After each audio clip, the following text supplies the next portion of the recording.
Hello students, this is Manish and you are welcome to my channel Study with Manish Pandey. Today we are going to discuss some important questions which is important for your examination. Let's start without wasting the time.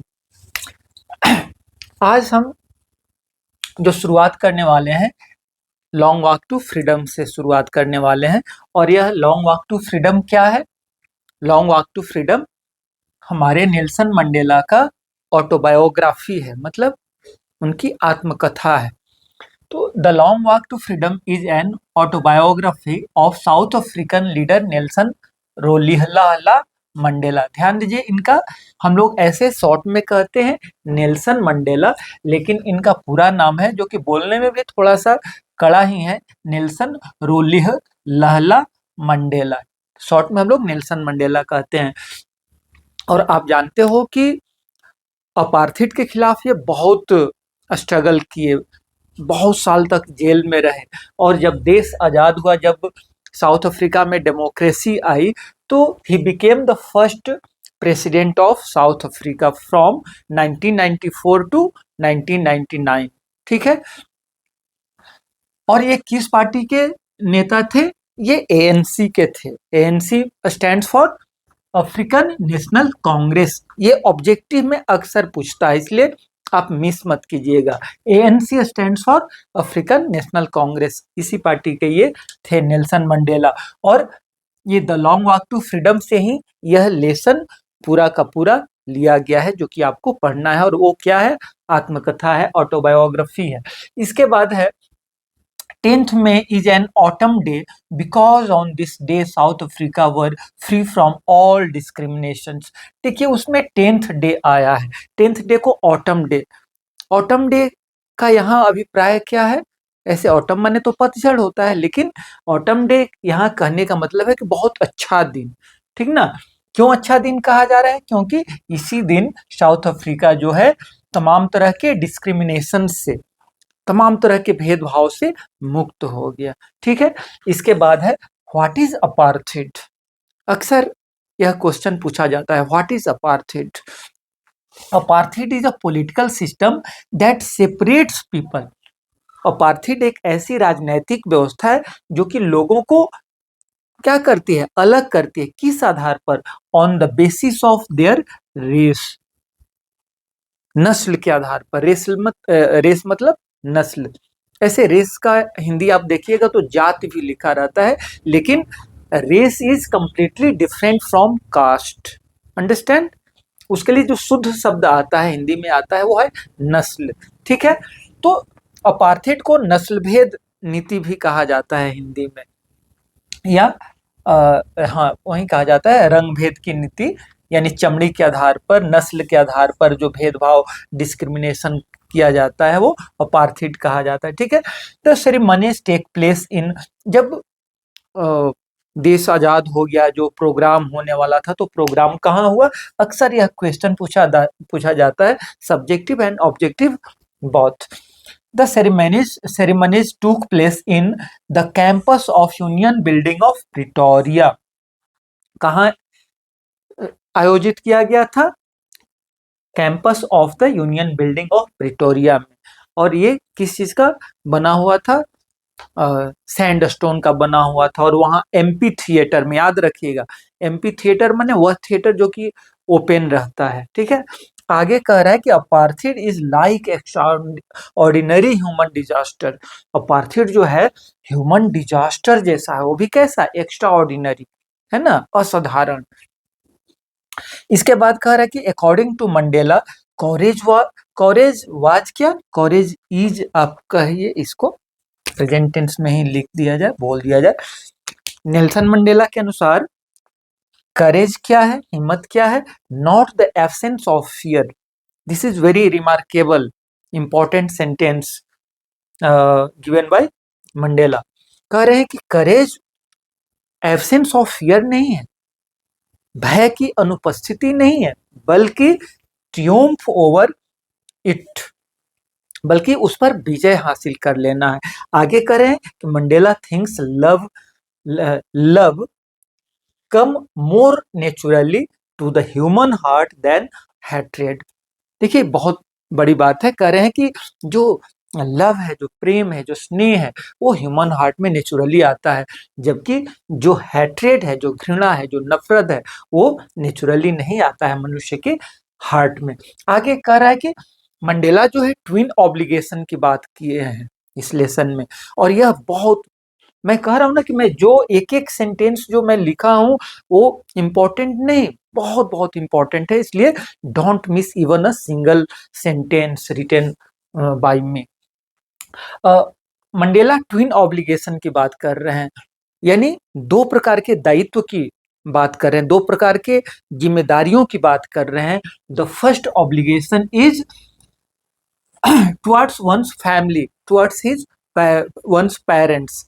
हमारी दायित्व जो है दो प्रकार की है, जिम्मेदारियां जो दो प्रकार की, एक तो अपने परिवार के प्रति, पेरेंट के प्रति, और दूसरा जो है अपने समाज के प्रति, अपने देश के प्रति, ठीक है, अपने लोगों के प्रति।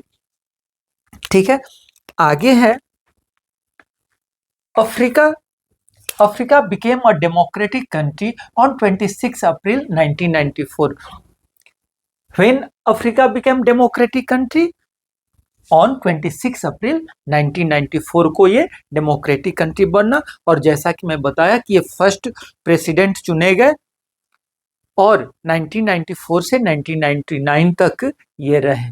ठीक है, इसके बाद कह रहा है कि 10th में डॉन्ड ब्राइट एंड क्लियर, ये ऑब्जेक्टिव में पूछता है कि 10th में डॉन्ड और डैश दे करके 4 ऑप्शन दे देगा, तो वहां क्या भरना है, ब्राइट एंड क्लियर। ठीक है, इसके बाद जो अगला पॉइंट है वो है हिज फर्स्ट फ्लाइट से लिया गया है। हिज फर्स्ट फ्लाइट जो कि बहुत ही इम्पोर्टेंट, और एक तरह से कहा जाए कि जो नेचुरल जो ह्यूमन इंस्टिंक्ट है उसके तरफ कहीं ना कहीं इशारा किया है।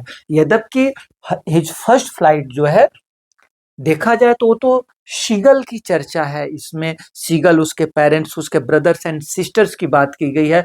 But in my opinion this story is not only limited to the young seagull, his parents, his brothers and sisters, but this story extends, और कहाँ अप्लाई होता है, हमारे ह्यूमन लाइफ पर भी। हमारे जो 9th 10th 11th 12th के जो स्टूडेंट्स हैं, जो टीनेजर हैं, उन पर भी कहीं ना कहीं वो लागू होता है। क्यों लागू होता है मैं आगे बताऊंगा, पहले हम लोग इसको देख लें।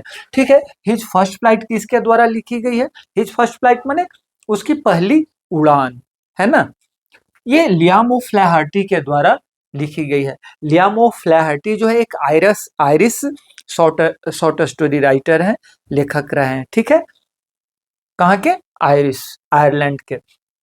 कह रहा है कि the young seagull was afraid to fly because it was his first flight. देखिए नन्हा बच्चा है, यंग सीगल माने नन्हा सीगल। सीगल एक समुद्री चिड़िया होती है, और हम देखते हैं कि सीगल के और भी 2 भाई रहते हैं, एक बहन भी रहती है, मम्मी पापा भी रहते हैं, और इससे छोटे छोटे जो थे वो उड़ना सीख गए थे, लेकिन he has no confidence on his wings. केवल ताकत से नहीं होती है, कॉन्फिडेंस बहुत बड़ी चीज होती है, मैं हमेशा कहता हूं। तो इस यंग सीगल को, नन्हा बच्चा को अपने विंग्स पर कॉन्फिडेंस नहीं था, प्रयास करता था थोड़ा सा जा करके, जैसे ही जहां से लास्ट शुरुआत करना होता था उड़ने के लिए, बस हिम्मत इसका धोखा दे देता था, है ना। The young seagull was afraid to fly because it was his first flight. ठीक उसी तरह से जैसे हम कोई नया काम शुरू करने चलते हैं और लेकिन हिम्मत नहीं होता है और उस काम को नहीं करते हैं, छोड़ देते हैं, है ना। चलिए आगे देखते हैं, तो ये क्यों अफ्रेड था, because it was his first flight. ठीक है, ही thought that his wings would not support him, उसको लगता था कि उसके विंग्स उसको सपोर्ट नहीं करेंगे।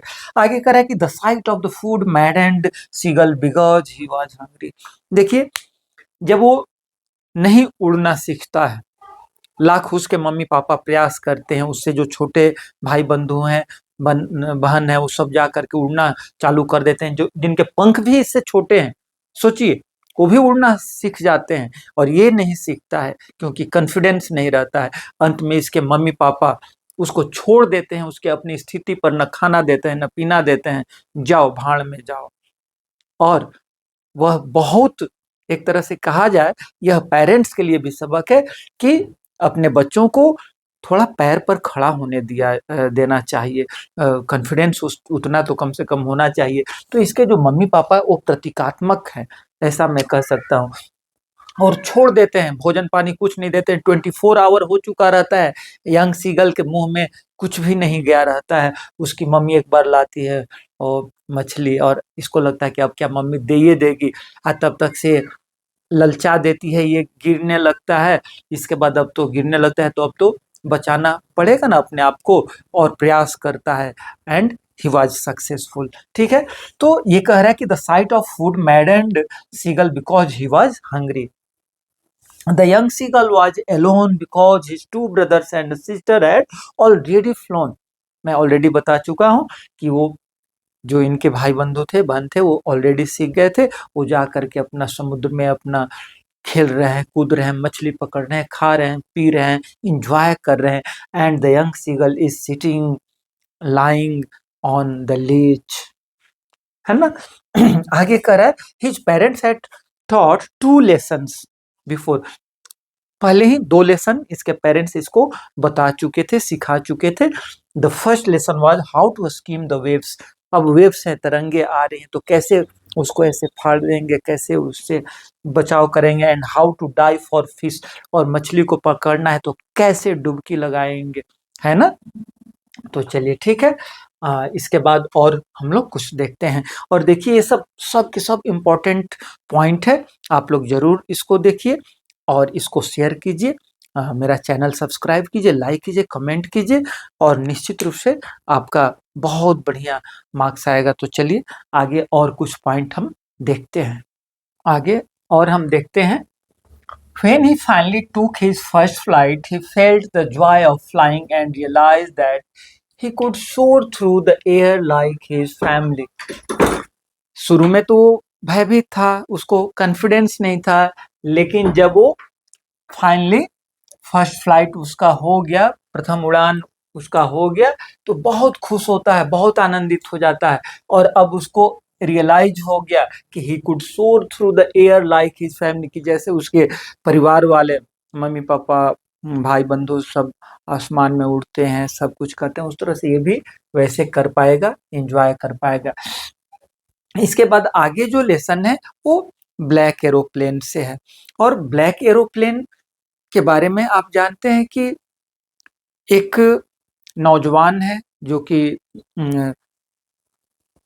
डेकोटा DS-088, जो कि एक बहुत ही ओल्ड एरोप्लेन है, छोटा एरोप्लेन है, उतना कैपेबल, उतना स्ट्रॉन्ग एरोप्लेन नहीं है जिसको वो फ्लाई कर रहा है।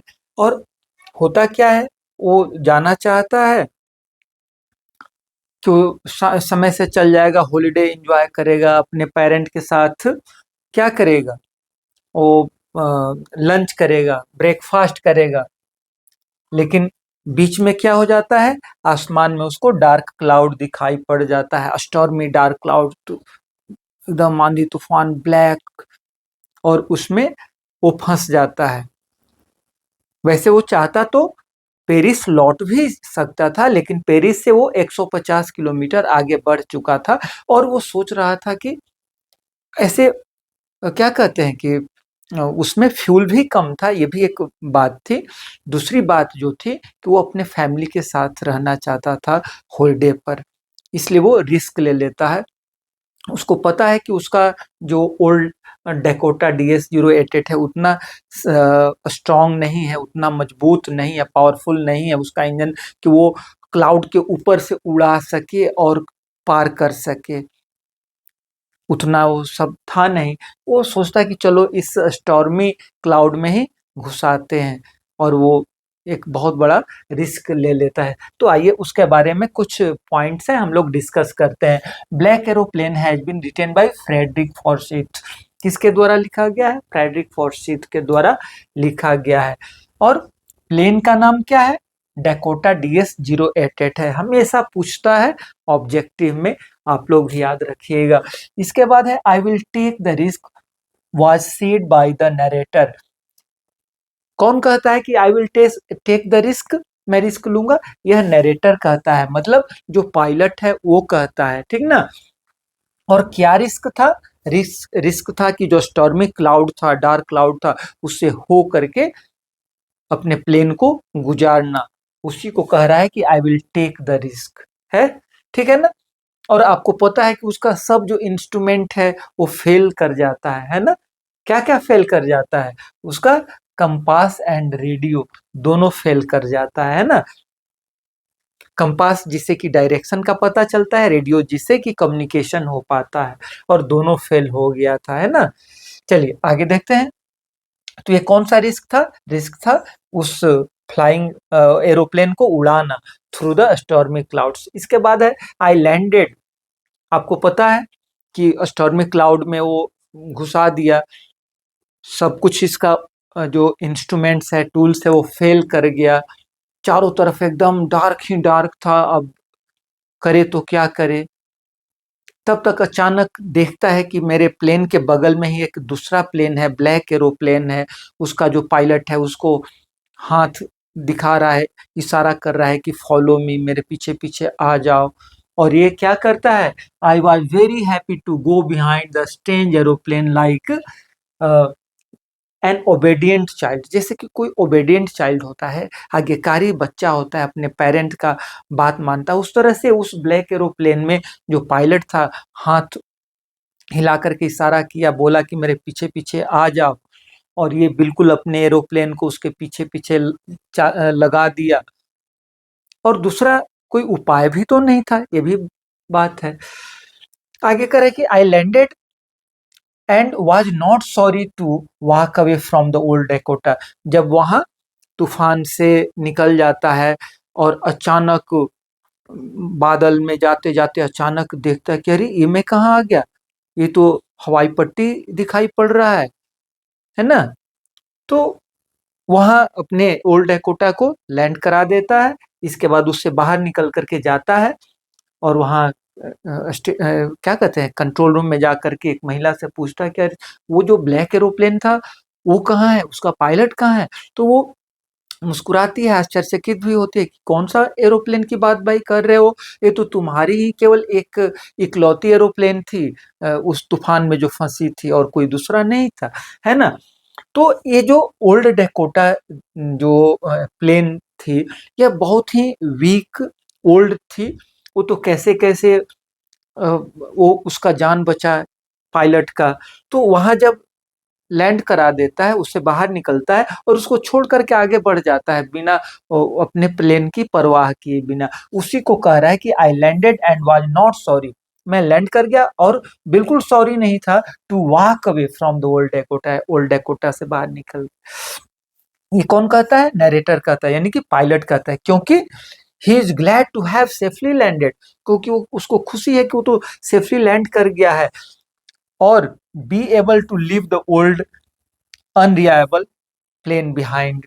और ओल्ड थी ये प्लेन, और अनरिलायबल थी। जैसे भारत में देखा जाए तो जो मिग 21 हो, मिग 29 हो, ये सब बिल्कुल अनरिलायबल प्लेन माने जाते हैं। अभिनंदन वाली घटना घटी थी ड्यू टू मिग 29, है ना, क्योंकि वो ओल्ड अनरिलायबल प्लेन हो गए। उसी तरह से यहाँ डेकोटा के बारे में कह रहा है कि वो जो ओल्ड अनरिलायबल प्लेन थी, उसे कैसे कैसे जान बचा, उसको छोड़ करके आगे निकल गया। He is flying from Paris to London. वो कहाँ से कहाँ जा रहा था? पेरिस से लंदन जा रहा था, अपने घर जा रहा था। I was very happy to go behind the strange aeroplane like an obedient child. मैं डिस्कस कर लिया हूँ कि उस ब्लैक एरोप्लेन का जो पायलट इशारा किया तो बिल्कुल ओबीडिएंट चाइल्ड जैसा ये पायलट चल दिया। The narrator had two options. अब देखिए नरेटर के पास तो दो ही ऑप्शन था। जब वो तूफान देखता है आसमान में, डार्क क्लाउड देखता है, स्टॉर्म देखता है, तो इसके पास दो ही ऑप्शन था। क्या ऑप्शन था? कि वो पेरिस लौट जाए, लेकिन पेरिस से वो आगे 150 किलोमीटर बढ़ चुका था और फ्यूल भी कम था। दूसरा चीज है कि इसका प्लेन इतना पावरफुल नहीं था कि बादलों के ऊपर से, स्टॉर्म के ऊपर से वो क्रॉस कर जाए। तो अब दो ही ऑप्शन था कि अब चूंकि फ्यूल भी कम था तो ये भी एक परेशानी थी। दूसरी बात है कि इसको अपने परिवार की चिंता भी सता रही थी। वो जानना चाहता था कहाँ, लंदन जाना चाहता था, परिवार के साथ हॉलीडे बिताना चाहता था और ब्रेकफास्ट करना चाहता था। ठीक है, इसके बाद कह रहा है कि the plane's compass and radio stopped working. Compass और रेडियो वर्क करना बंद कर दिया था। He contacted Paris control station. वह कहाँ संपर्क किया? पेरिस कंट्रोल स्टेशन से संपर्क किया। और द टाइटल ब्लैक एरोप्लेन क्यों है? इस लेसन का टाइटल जो है ब्लैक एरोप्लेन है, क्योंकि जो एरोप्लेन उसको हेल्प किया था पायलट को, वह ब्लैक एरोप्लेन ही थी, इसलिए इसका नाम है द ब्लैक एरोप्लेन। ठीक है, तो इस लेसन से जुड़ा हुआ बहुत सारा इंपॉर्टेंट पॉइंट हम लोग देखे। तो आज का वीडियो बहुत ही इंपॉर्टेंट है, आप लोग मिस मत कीजिएगा। मिस कीजिएगा तो कहीं ना कहीं क्वेश्चन आपके मिस हो सकते हैं, इसलिए वीडियो शुरू से एंड तक देखिए और इसे जरूर शेयर कीजिए। सब्सक्राइब नहीं किए तो सब्सक्राइब कर लीजिए, लाइक कीजिए, कमेंट कीजिए। तो आज का वीडियो देखने के लिए बहुत बहुत धन्यवाद, थैंक यू। फिर मिलते हैं नेक्स्ट वीडियो में।